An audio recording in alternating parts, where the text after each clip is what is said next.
Hey, what is going on, team? Jim's review room. Man, I've been waiting for these since they've shown the photos. This is the Klipsch T5 truly wireless earphones. As always, being transparent, Klipsch did send these in for review. However, my assessment was not altered in any way. I'll be going over both pros and cons. Now, these are currently priced at $199 at the time of this video. I'll go ahead and leave my affiliate links down in that video description below. Click on my links for the most updated prices in real time. You never know when these things might go on sale.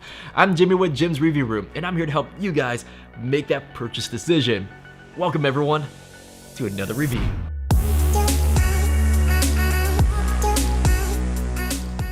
So going over the physical features first, you can be the judge on how these look. I love the black on copper. I mean, for years, the channel has been black and gold or black and yellow, but let me know what you guys think down below in that comment section.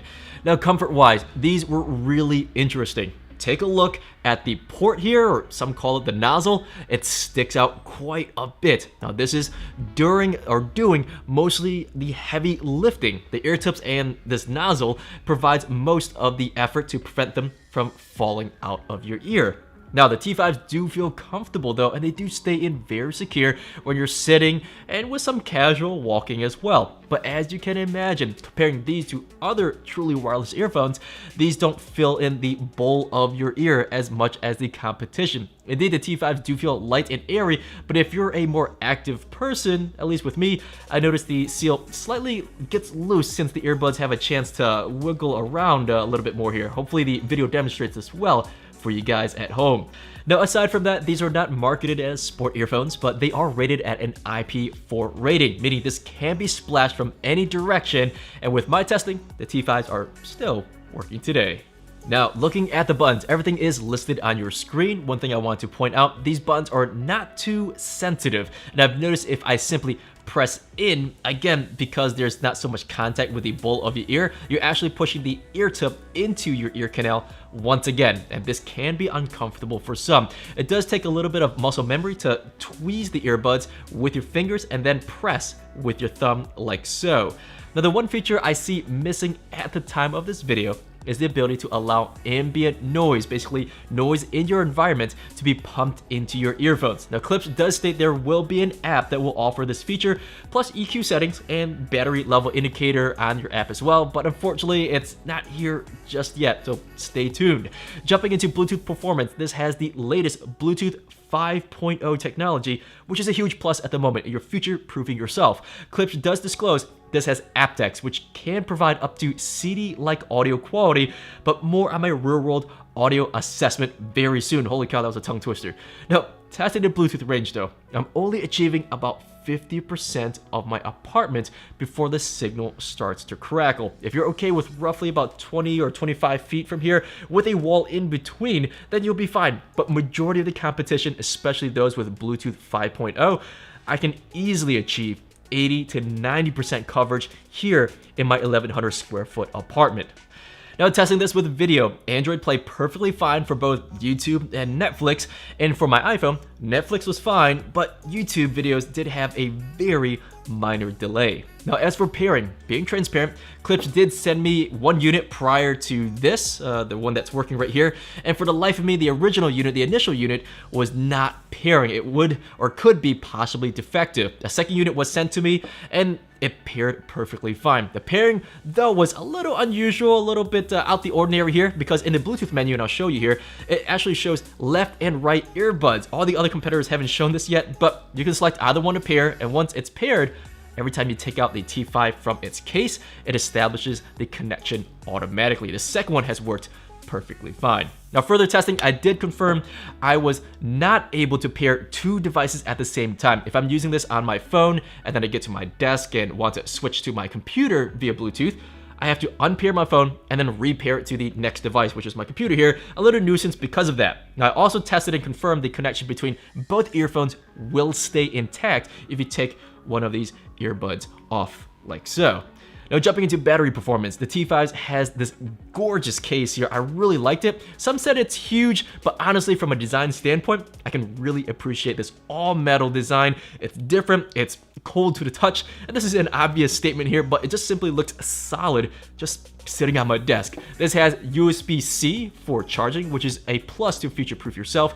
The case itself holds an additional 24 hours of battery, while the earphones themselves, Klipsch is claiming up to 8 hours of performance. That's a total of 32 hours, which I believe is class-leading at the moment. But testing those 8 hours that Klipsch claims at 50% volume from full to dead like all my other earphones here, I was able to achieve only 5 hours and 27 minutes worth of performance.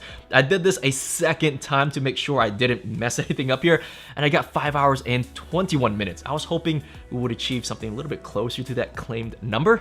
But anyways, folks, let's get into the real quick speakerphone test, and then we'll jump into the audio performance. Now, before doing so, please be sure to follow my personal Instagram or Twitter handles down on your screen right now. I'll also include them down in that video description below. Click on those and simply just click follow. That's it. All right, folks, thank you very much for your support, and here we go. Hey folks, testing out the Klipsch T5 truly wireless earphones. Right now there is a very light breeze happening to moderate about. You might be able to pick that up on the microphone. Also, cars jumping by pretty soon here. Let's see if that picks up in the microphone or if my voice is sitting in the forefront at the moment.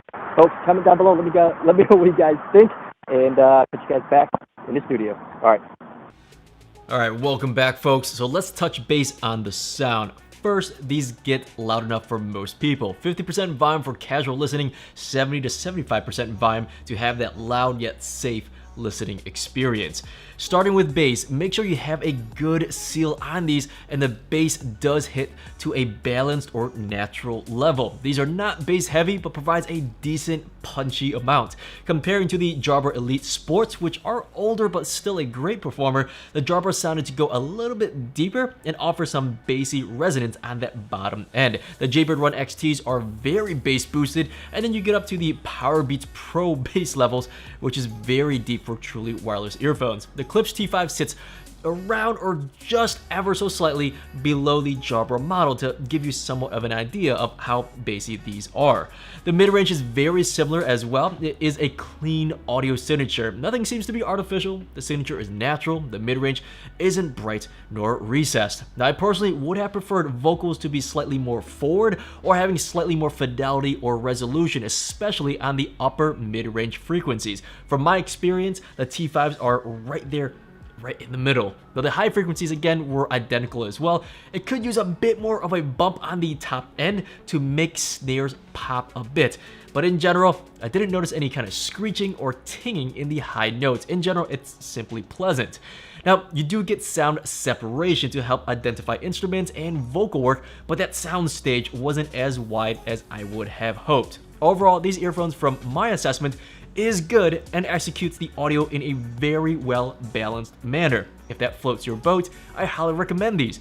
By themselves, they sound really good. But time and time again, listening to other competitors back to back, I can sense the ever so slightly subtle differences, and those competitors have a little bit more sparkle, a bit more detail, and a slightly wider soundstage. Jabra and Bose comes to mind. Jaybird is quite boosted in every aspect, which is a totally different category here. But overall, Klipsch, again, like I said, it is good, but I'm telling you, back to back, if you're looking for a slightly more alive audio experience, there's competitors out there that offers that, and they're slightly cheaper. Folks, down in that comment section below, let me know your thoughts. Would be interesting to hear what you guys think. As always, be sure to follow me on my social media handles. Go ahead and pull up Twitter and Instagram. Be looking forward to seeing you guys there. I'll leave the links down in that video description below for your convenience. All right, folks, catch you guys on the next one. Hopefully this video helped you in some way. Bye.